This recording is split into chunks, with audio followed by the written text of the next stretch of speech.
Trump vuelve a atacar a España, la califica de causa perdida y pide cortar el comercio. Hola, ¿cómo están? Bienvenidos a Euronews Hoy. El presidente estadounidense ha elevado de nuevo el tono contra España durante la cumbre de la OTAN en Ankara.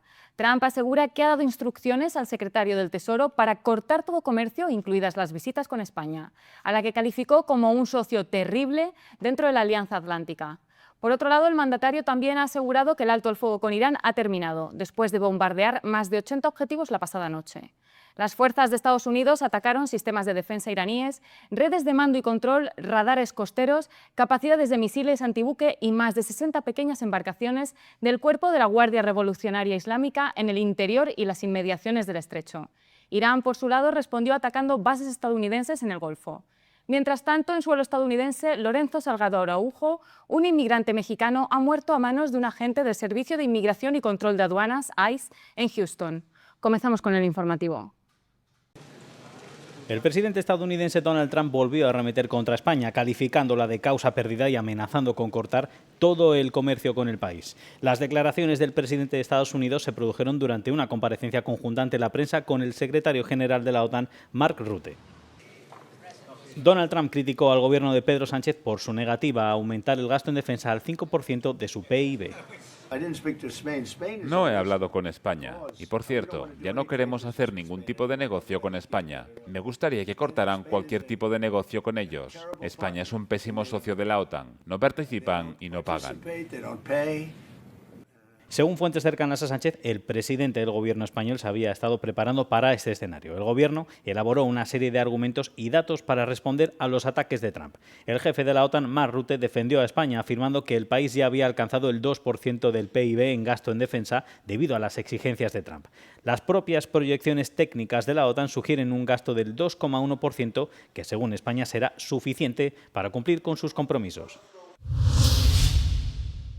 El presidente de Estados Unidos, Donald Trump, ha anunciado este miércoles por la mañana el fin del frágil alto el fuego con Irán. Tras una oleada masiva de ataques militares nocturnos, el líder estadounidense ha dado por terminado el proceso de paz, calificándolo de pérdida total de tiempo.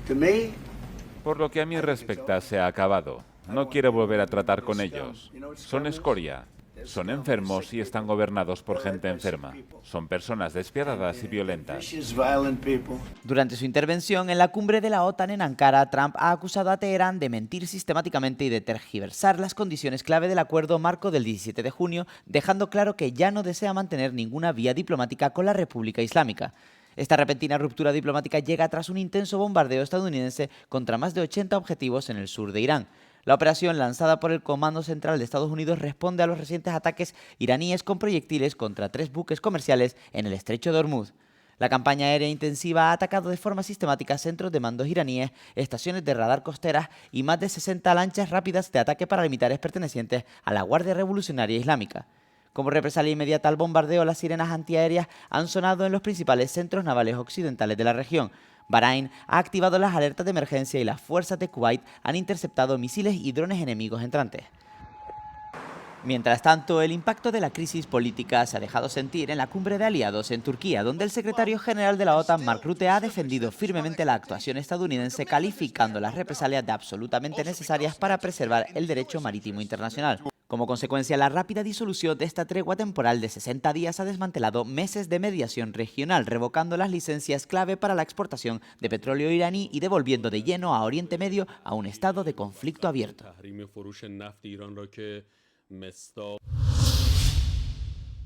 La presidenta de la Comisión Europea, Ursula von der Leyen, y el secretario general de la OTAN, Mark Rutte, impulsan una OTAN más europea frente al repliegue de Estados Unidos, mientras los líderes de la alianza se hayan reunidos en Ankara para su cumbre anual. Para seguir siendo transatlántico tenemos que ser más europeo. Y eso es precisamente lo que está ocurriendo. Algunos puestos clave de liderazgo de la OTAN están pasando a manos europeas. También se ve cómo los europeos están tomando la iniciativa en lo relativo a Ucrania con un suministro crucial de Estados Unidos. Rutte coincidió con von der Leyen y destacó la clara división del trabajo entre ambas organizaciones. La OTAN se ocupa de la estructura de mando, las capacidades y las normas, mientras que la UE asume la industria, la inversión y la regulación. La cumbre de Ankara se celebra tras meses de crecientes tensiones a ambos lados del Atlántico, agravadas por la decisión unilateral de la Casa Blanca de atacar Irán.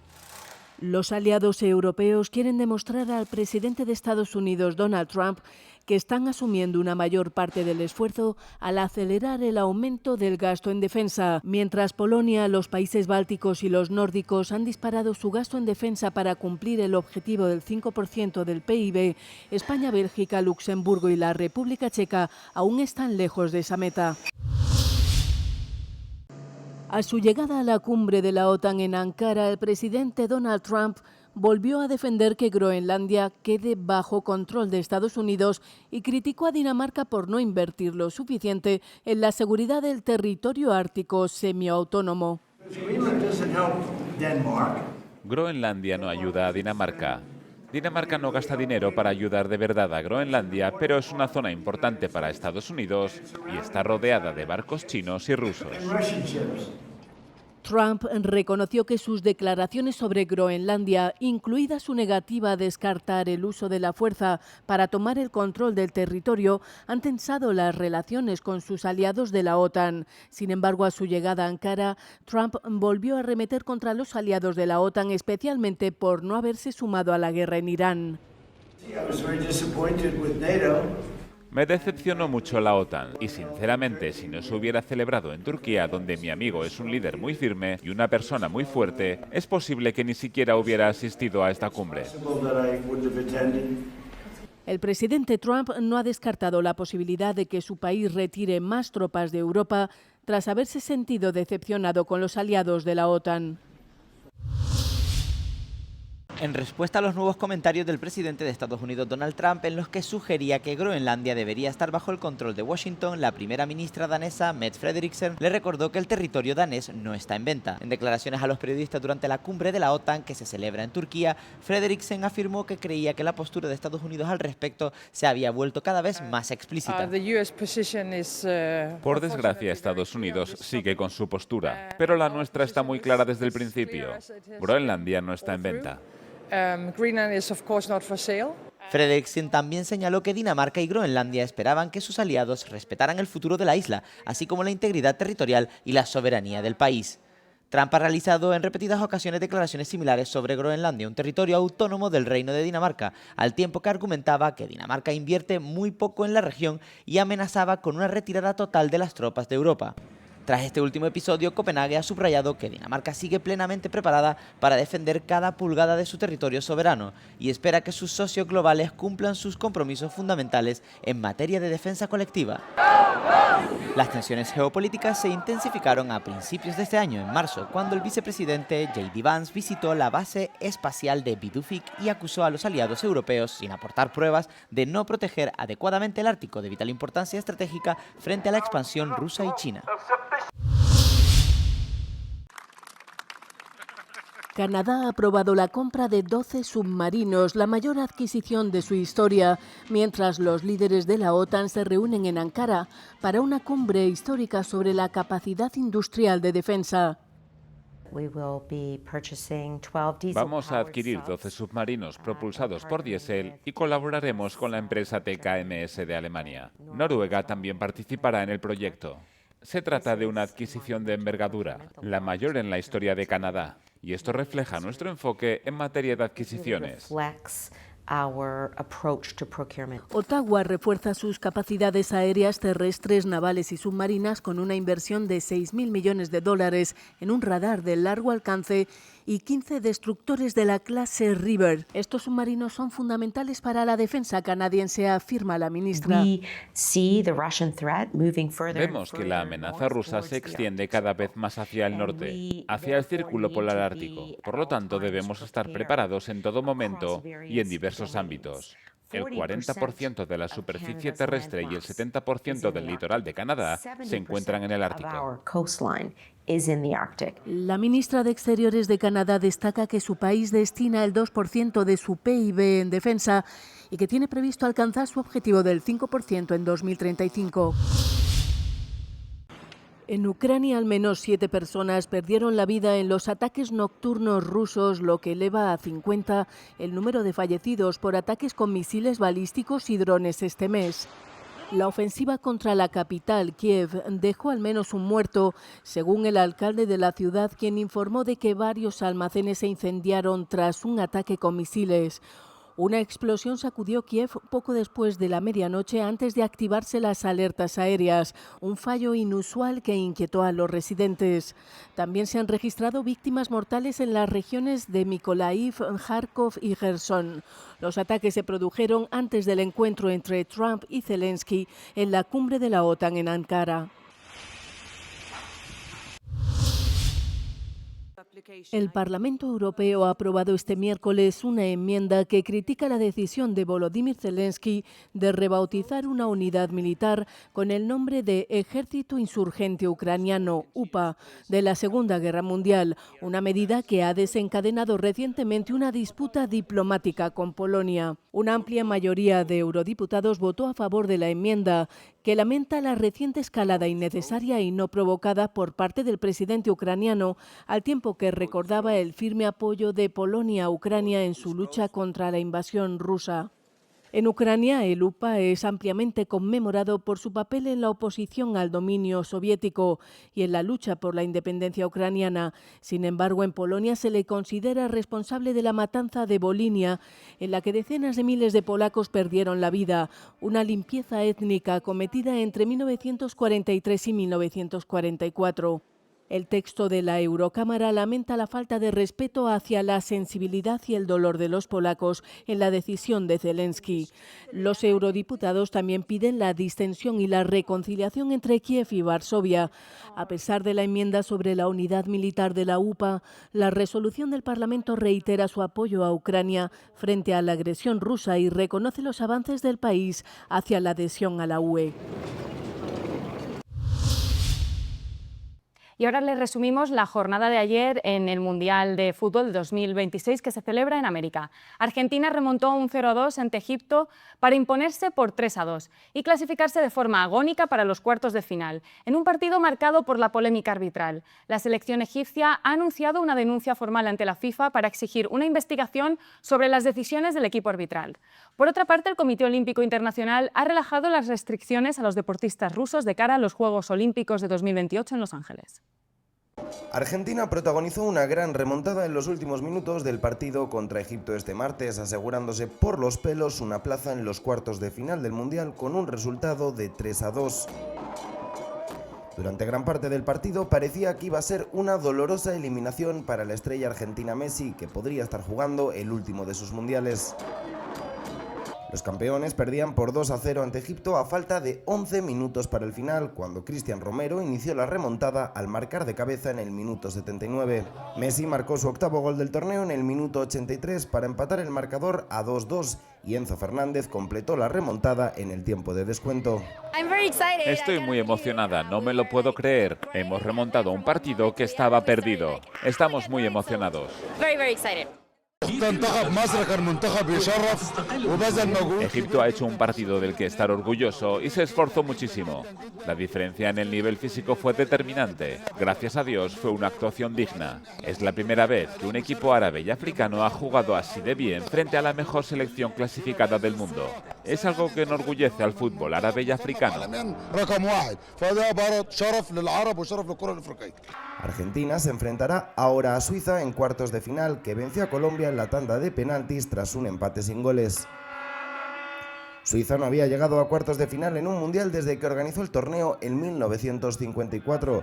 Colombia, que no se clasificó para 2022, estuvo a punto de igualar su mejor resultado en un mundial, pero no logró imponerse en un partido muy reñido. El Comité Olímpico Internacional ha suavizado las restricciones impuestas a los deportistas rusos de cara a los Juegos de 2028 en Los Ángeles. El comité ha declarado que los deportistas rusos que deseen volver a la competición internacional podrán hacerlo siempre y cuando cumplan los requisitos antidopaje. Poco ha tardado en reaccionar el Comité Olímpico Nacional de Ucrania, que ya ha manifestado su total desacuerdo con la decisión que califica de prematura e injustificada mientras Rusia continúa con su invasión a gran escala. El Comité Olímpico de Rusia había sido suspendido en 2023 en medio de la invasión a gran escala de Ucrania por parte de Moscú. Sin embargo, el COI asegura ahora que dicha suspensión ya no es aplicable. Lo que todavía no se sabe es si Rusia podrá exhibir su bandera o sus colores o reproducir su himno en los Juegos Olímpicos. El COI ha añadido que no organizará eventos en Rusia y tampoco invitará a funcionarios rusos a sus eventos.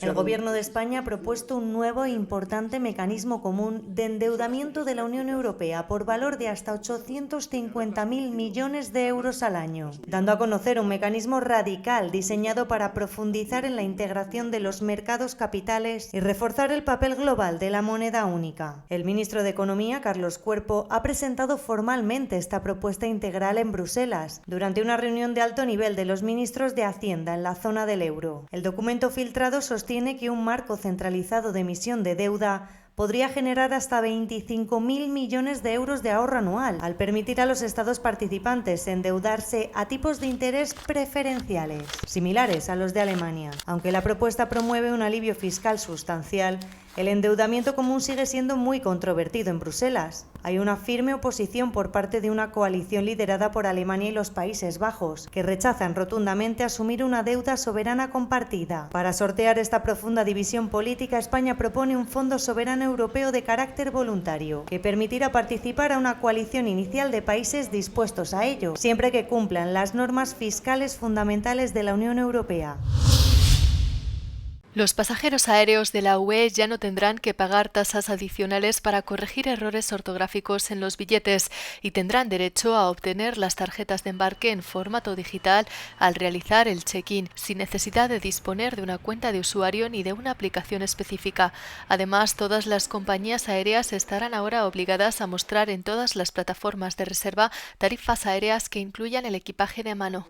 Se trata de normativas de la UE adicionales a las ya existentes, ya que el Parlamento Europeo ha aprobado la revisión de las normas para los pasajeros aéreos, quienes seguirán beneficiándose del equipaje de mano gratuito y del derecho a una compensación económica de 250, 400 o 600 euros en función de la distancia del vuelo y la duración del retraso. El nuevo texto especifica que para los vuelos de más de 3.500 kilómetros la indemnización será de 600 euros si el retraso supera las 4 horas o si el vuelo se cancela. Los pasajeros dispondrán de 9 meses para presentar una solicitud de indemnización, mientras que las compañías aéreas tendrán 30 días para abonarla. Los pasajeros seguirán teniendo derecho a llevar a bordo un artículo personal gratuito de 40 por 30 por 15 centímetros. Las aerolíneas de bajo coste no podrán cobrar por ello, pero se les permite ofrecer un precio más bajo a quienes de forma voluntaria decidan no llevarlo. El proyecto de ley fue aprobado por una mayoría abrumadora tras una década de negociaciones. Apple ha perdido este miércoles su recurso contra las normas de competencia de la Unión Europea. El Tribunal General de la UE ha confirmado los requisitos que obligan a la empresa a abrir su App Store y el sistema operativo del iPhone iOS a sus competidores. El segundo tribunal más importante de la Unión ha desestimado el recurso de Apple contra su designación como guardián de acceso en virtud de la Ley de Mercados Digitales, la DMA. Los jueces también han dictaminado que las acciones legales de Apple relativas a iMessage son inadmisibles. Apple impugnó la decisión de la Comisión Europea de 2023 de designar a su App Store y a su sistema operativo iOS como servicios gatekeeper, argumentando que el iPhone, el iPad, el Mac, el Apple Watch y el Apple TV deberían tratarse por separado y no como una única plataforma. El tribunal ha rechazado ahora ese argumento al considerar que todas las tiendas de aplicaciones desempeñan la misma función de conectar a los desarrolladores con los usuarios finales. La DMA exige a Apple que permita que otras tiendas virtuales vendan aplicaciones en sus productos, que ofrezca a los desarrolladores más libertad a la hora de recibir pagos y que mejore la interoperabilidad del software entre iOS y otros proveedores. Esta sentencia supone otro revés para las grandes empresas tecnológicas que se oponen a los esfuerzos de la Unión Europea por regular las plataformas y los servicios digitales. Apple puede recurrir ahora ante el Tribunal de Justicia de la Unión Europea.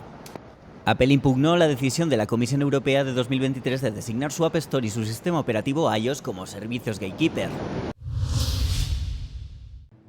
A 13 días del doble terremoto en Venezuela, más de 14.600 personas permanecen alojadas en campamentos temporales habilitados por el gobierno.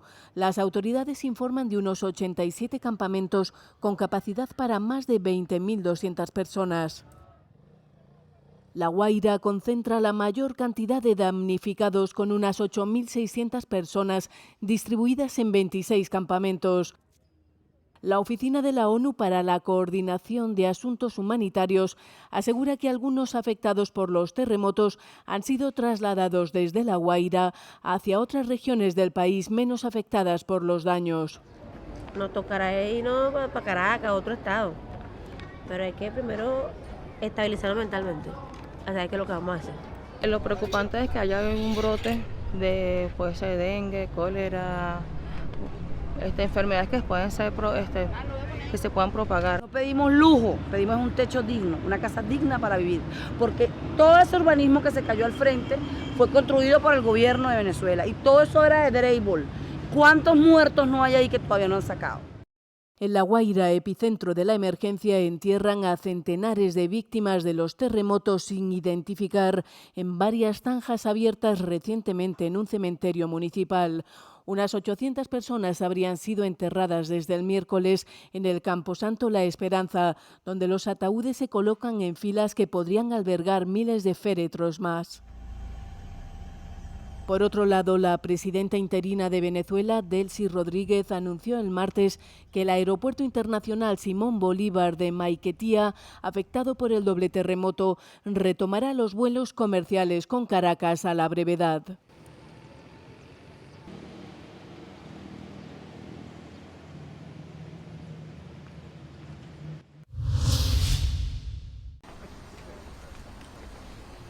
El líder de Reform UK, Nigel Farage, afirma que dimite como diputado y que se presentará a las elecciones parciales posteriores. En una declaración televisada el martes, explicó que había decidido que los ciudadanos de Clacton deben ser quienes juzguen mis acciones. Estas elecciones serán un enfrentamiento entre el pueblo y el sistema establecido, para hacer un corte de mangas a todos y decirles dónde pueden irse. Reform UK ha subido como la espuma en las encuestas de opinión desde que el Partido Laborista asumió el poder en 2024, pero su líder se ha visto envuelto en varias polémicas relacionadas con sus finanzas en los últimos meses. Farage está siendo investigado desde mediados de mayo por no haber declarado una donación de 5 millones de libras que recibió de un multimillonario británico-tailandés del sector de las criptomonedas y que inicialmente explicó que se trataba de un regalo. El líder de Reform volvió a ser objeto de escrutinio este fin de semana después de que una investigación de los medios locales revelara que había recibido financiación de George Cottrell, un delincuente condenado y amigo suyo. Su dimisión como diputado significa que las investigaciones probablemente se suspenderán, pero podrían reanudarse si se considera proporcionado tras las elecciones parciales.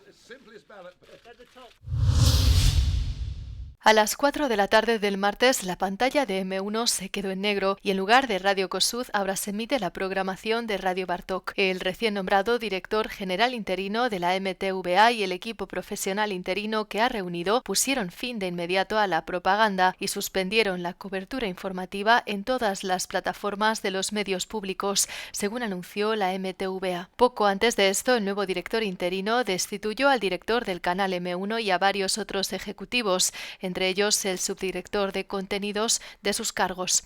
Una vez finalizado el periodo de transición, el director permanente de los medios públicos se seleccionará mediante un proceso abierto tras consultar con la ciudadanía y las comunidades profesionales. Durante la campaña electoral, Peter Mayar y varios políticos del partido Tista se pronunciaron a favor de poner fin a la propaganda partidista financiada con fondos públicos en los medios de comunicación públicos tras su victoria. El buque insignia de la propaganda gubernamental era el canal de televisión M1, que la dirección de los medios de comunicación públicos reorganizó como canal de noticias bajo los gobiernos de Orbán. Alemania endurece las bajas por enfermedad. ¿Cómo se compara con el resto de Europa?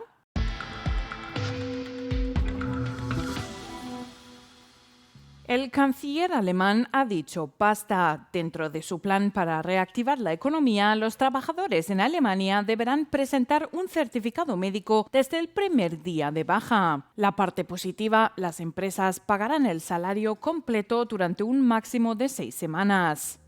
En el Reino Unido ocurre casi lo contrario. Los empleados solo necesitan parte médico si faltan más de 7 días seguidos. Pero la prestación mínima legal es muy baja, apenas 123 libras semanales, aunque algunas empresas la complementan. En Francia, el parte debe presentarse en 48 horas. La prestación cubre el 50% del salario con un límite máximo, aunque algunas empresas mejoran esa cantidad. España ofrece una cobertura más generosa a corto plazo. No se cobra durante los 3 primeros días, después el trabajador percibe el 60% y desde el día 21 el 75%. En Polonia, la baja se paga al 80% desde el primer día o al 100% si la enfermedad o lesión está relacionada con el trabajo. Pero Varsovia también endurece el sistema, introducirá un reconocimiento médico obligatorio tras los primeros 14 días de baja.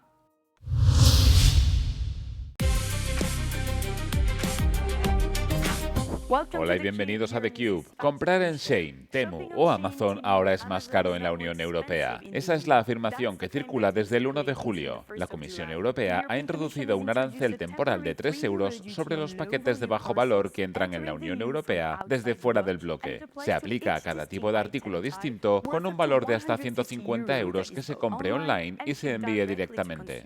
Bruselas dice que busca crear competencia más justa para las empresas europeas. Los críticos sostienen que los consumidores acabarán pagando el coste. La Comisión Europea nos ha dicho que los consumidores no son legalmente responsables del pago del arancel y que corresponde a los vendedores decidir cómo absorberán el coste. Si bien es cierto que los clientes no están legalmente obligados a pagar el arancel, según Euroconsumers, la realidad puede ser muy diferente en la práctica. Como nos explicó Olivia Brown, cuando se añade un coste en cualquier punto de la cadena de suministro, las empresas rara vez lo absorben por completo. En cambio, a menudo el coste recae sobre los consumidores. Lo pusimos a prueba pidiendo un producto en Amazon desde fuera de la Unión Europea a Bélgica. Al finalizar la compra, la plataforma añadió un arancel de importación de 3 euros al artículo. Sin embargo, algunas plataformas, entre ellas Temu y Amazon, están reduciendo el impacto de las nuevas normativas enviando los productos desde almacenes ya ubicados dentro de la Unión Europea. Temu almacena los productos en depósitos locales, llegan en barco y se importan a granel, y estas tiendas online pagan precios al por mayor, no al por menor. Eso significa que es mucho más bajo que los impuestos que tendrían que pagar por los paquetes si estos llegaran directamente al consumidor. Así que básicamente han estado preparándose para esto. Esta reforma es temporal y estará vigente hasta el 1 de julio de 2028, antes de la reforma aduanera de la Unión Europea, cuando se prevé que un nuevo sistema aduanero la sustituya.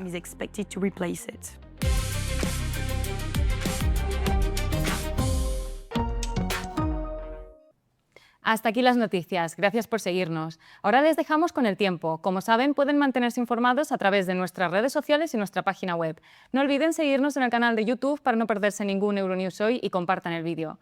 Les recomendamos además que se descarguen nuestra app para estar al día de todo lo que ocurre tanto aquí en Europa como en el resto del mundo. Tras la previsión meteorológica podrán ver el vídeo No Comment. Buen día y buena suerte. Euronews, el tiempo.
مستقيم